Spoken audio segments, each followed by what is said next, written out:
Hello everyone. So the big news of the day, Ukraine has destroyed the second bridge in Kursk. This photo here shows the bridge near Zvannoe. You can see it now has a massive hole in it. So, whilst not technically completely destroyed, half of it is. There's also a second hole in the bridge here. So, a small bit of the bridge is the only bit usable now going through the middle.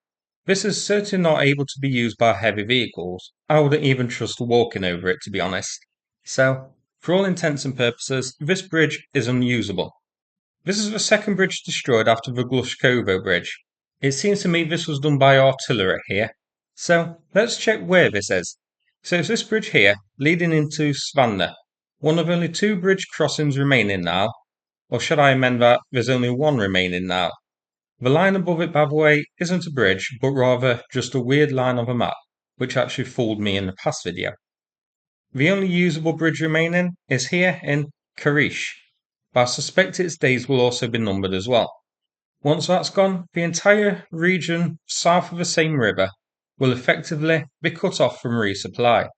Ukraine currently controls Snagost, and Russian sources say Ukraine has already advanced west to the railroad tracks near Komarovka.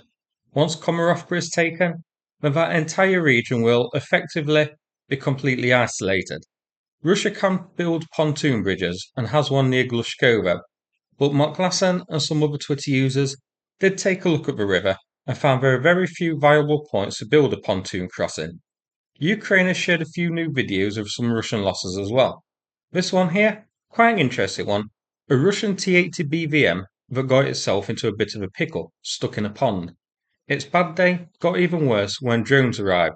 So we see on the video, two drones hit the tank, then we get a cut of a video and a still image of a wreckage showing the T-80 now missing its turret.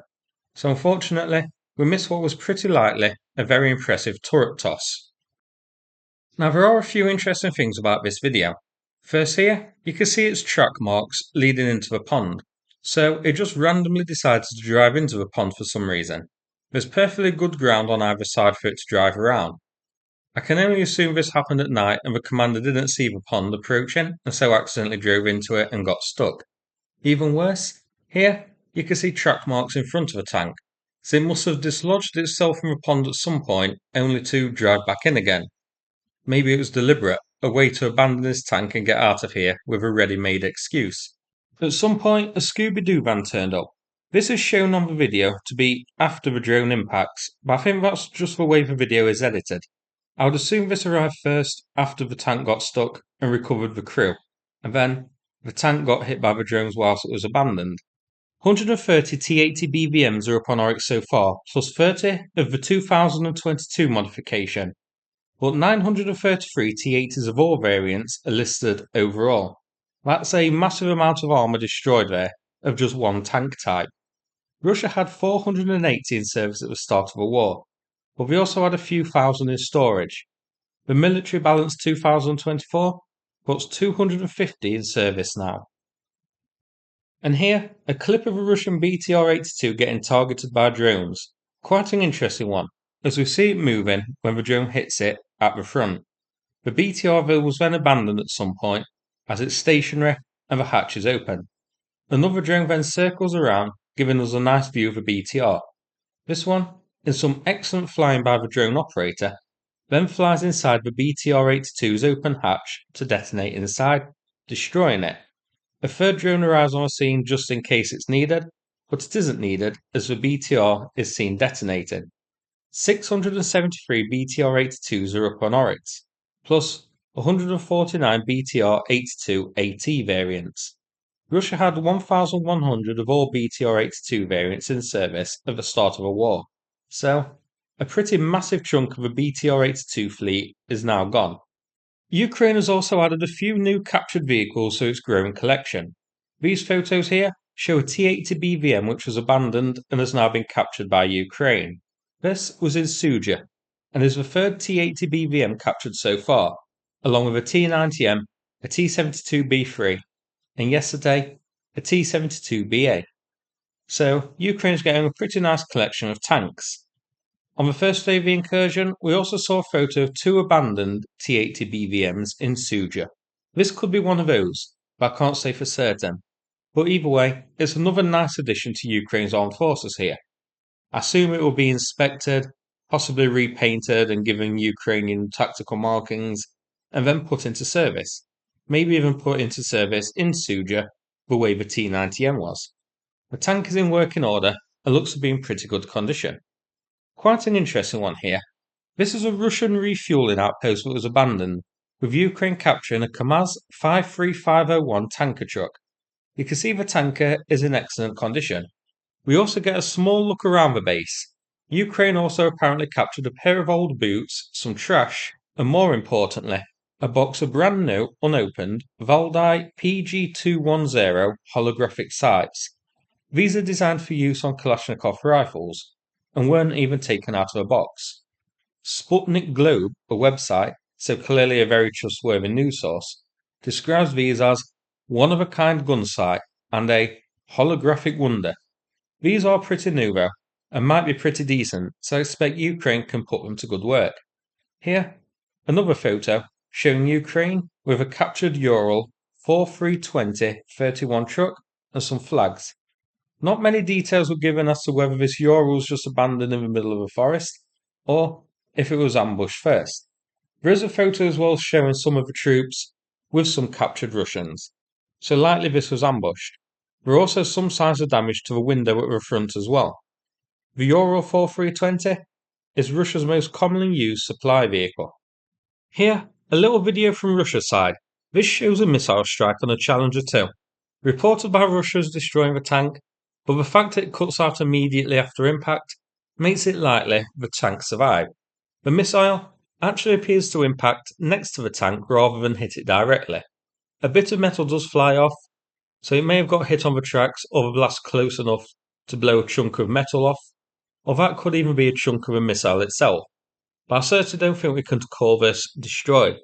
The missile used is a Vik-1 launched by Kar-52 helicopters. It has a range of 8 kilometers and is said to have high pinpoint target hit probability of 0.95 against stationary targets. Again, this one here though does seem to have hit the ground before the Challenger, but I can't tell for certain. Now, some big news from Korenovo. Russian Telegram pages are reporting that Ukraine are cleaning up Korenovo. Korenovo was reported encircled yesterday, or rather, partially encircled.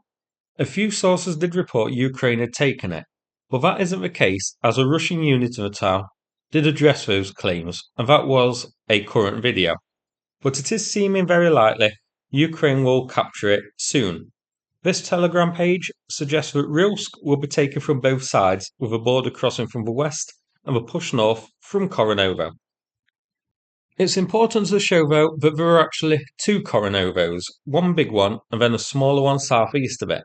It's unclear whether the reports of Korenovo being encircled or Ukraine entering and clearing Korenovo are actually referring to the big town of Korenovo or the smaller one. Since they both have the same name, there could be a bit of confusion here, and Ukraine has only entered the small one. The Telegram page we just looked at though certainly hints that it's a big one, as it's crying about a possible push north towards Rilsk. You can see here though that battles are reported south and east of Korenovo on the 16th and 17th. This is the area where Ukraine has encountered pretty stubborn Russian resistance. Given the locations of battles here, it does seem likely that Korenovo is partially encircled. The confirmed Ukrainian territorial control in Svoboda's map is orange to the south, but given Ukraine is battling on the outskirts of Korenovo, I think it most likely that area too is Ukrainian controlled. Live UA map, which I think is a bit more up to date in terms of territorial control, does show Ukraine in control of the areas south and east of Korenovo, and given the battles are on the edge of town, that seems to be the case. No real territorial gains or changes to report today, but the destruction of a bridge which we looked at earlier does mean the clock is ticking for all that area west of the current front lines. Given Russia can't resupply it, or at least can only minimally resupply it with pontoons, I think this area's days are numbered, and it's a matter of when, not if, Ukraine takes it. So that's it for this video. A little bit shorter than the other ones, but I hope you found it interesting anyway. Now, I'm going to play a video from Sanath about the ongoing fundraising. Big thanks to everybody who's helped out so far. Thanks so much, and take care, everybody. Hello, Sukhomimers community. My name is Sanath. I'm a volunteer that's been helping the Ukrainian military for the past 2.5 years. I live in Ukraine and have been here for about 10 years. At the start of the war, my good friend Yuri, who was my gym instructor, went to join the military, and I stayed on to help support these guys. We've done lots of work along the way, so thank you for everyone who supported us. We currently have a fundraiser ongoing for an armoured vehicle. Cyclist for an armoured vehicle. It's going really well. We've raised nearly £10,000. We have got £15,000 to go. The vehicle has already been purchased and is now at the garage. It's having a BMW engine installed, and then it will be taken to Ukraine to have the ceramic and Kevlar armaments installed. So with your continued support, we'll be able to bring this project to a successful conclusion. Thank you very much.